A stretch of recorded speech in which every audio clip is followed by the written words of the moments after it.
Peterson! These people that you're comparing yourself to, you don't really know very well. What that means is that you see their shiny outside, but you don't see the reality of their life.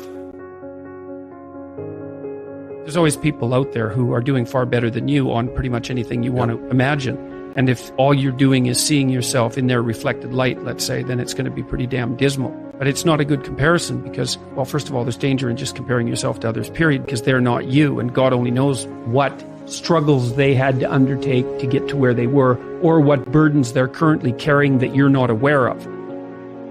But you can certainly contrast yourself with yourself, and that's a lot better. It is the only way. Well, it's also the only way of really measuring anything approximating proper improvement. You can actually tell when you're a little better than you were yesterday. Right. And you can actually do that. That's another thing that's so interesting about it, is that you can actually make yourself a little better in some way, pretty much, well, I don't know if it's at every moment, but you can certainly do it every day. Be careful who you share good news with, because you want to share good news with people who are going to be genuinely happy for you, and be careful who you share bad news with, because that's equally tricky. You want someone who will listen to you when you're having trouble and allow you. Your beauty calls people to their higher being, I would say, and to make friends with beauty is to introduce yourself very carefully to one of the mysteries of life that make it worth living. There's never been a better time for the majority of people to be alive, and the future, although we're vulnerable and terrible things can always happen to us, it's hard to make a case that the future doesn't look comparatively positive. We're becoming extremely technologically sophisticated, and the world is changing at an incredibly rapid rate, and the only way we're going to be able to manage that in a positive way is if each of us, or as many of us as possible, are capable of making wise and careful and truthful decisions. And if we do that, then maybe things can continue to improve. You don't get people to stand up on their own 2 feet and to adopt responsibility if everything is given to them. And that's a real conundrum. You know, maybe you're in California, see someone speeding down the road in a convertible Porsche, and you think, oh man, what a lucky bastard. And the truth of the matter is that he's thinking about wrapping his expensive sports car around the next cement pillar that he comes close to. You know, you can't tell. And people have hard lives, and even people who are comparatively fortunate have hard lives. And the ideal that you're observing that makes you jealous and resentful is in large part an illusion that's created by your own mind. You have to be careful of what you're jealous of, because you don't really know what it is.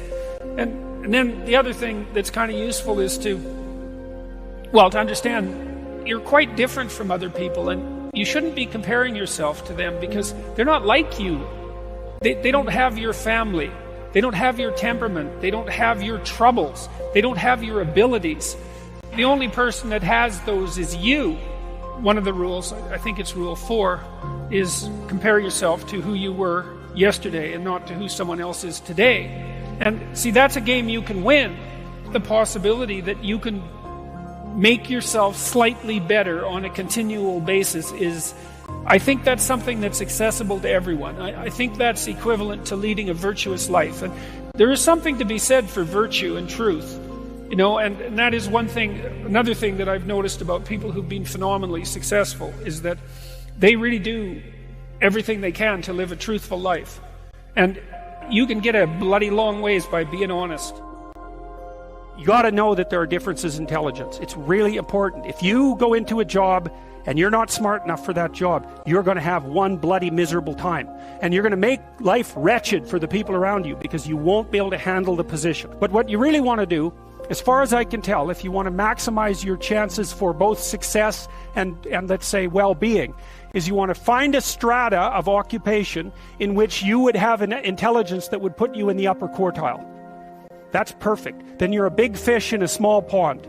And you don't want to be the stupidest guy in the room. It's a bloody rough place to be. So, and you probably don't want to be the smartest guy in the room either, because what that probably means is you should be in a different room. If you want to be the best at what you're doing, bar none, then having an IQ of above 145 is a necessity, and maybe you're pushing 160 in some situations, and maybe that's making you one person in 10,000 or even one person in 100,000. And then also, to really be good at it, you probably have to be reasonably stress tolerant and also somewhat conscientious. Why is it that smart people are at the top of dominance hierarchies? And the answer to that, in part, is because they get there first. Right? I mean, everything's a race, roughly speaking, and the faster you are, the more likely you are to be at the forefront of the pack. And intelligence, in large part, is speed. That's not all of it is. So if you're moving towards something difficult rapidly, the faster people are going to get there first. You're going to have to put some effort into your life, and you need to be motivated to do that. And so what are the potential sources of motivation? Well, you could think about them in the big five manner. You know, if you're extroverted, you want friends. If you're agreeable, you want an intimate relationship.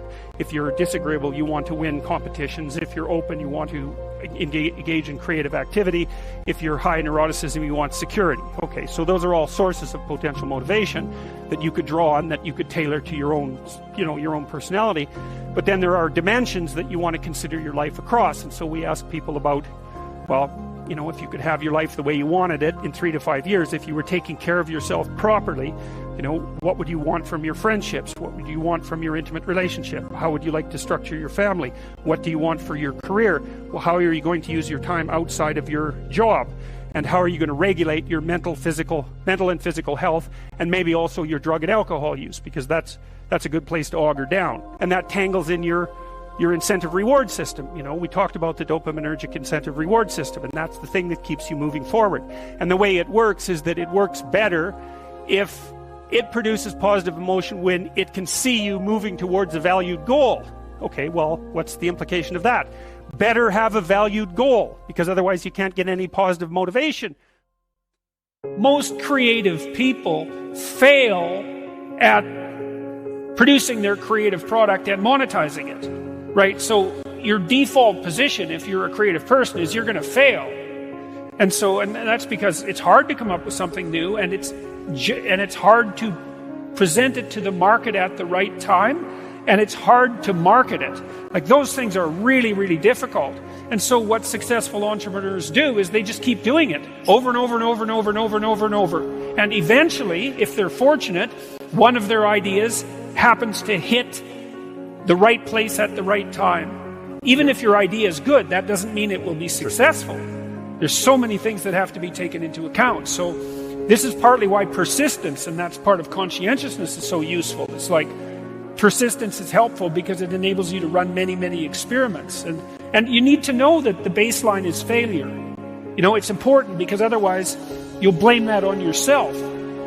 And some of that's useful because there's probably some things that you could improve about yourself. But it's very difficult to go from 0 to 1.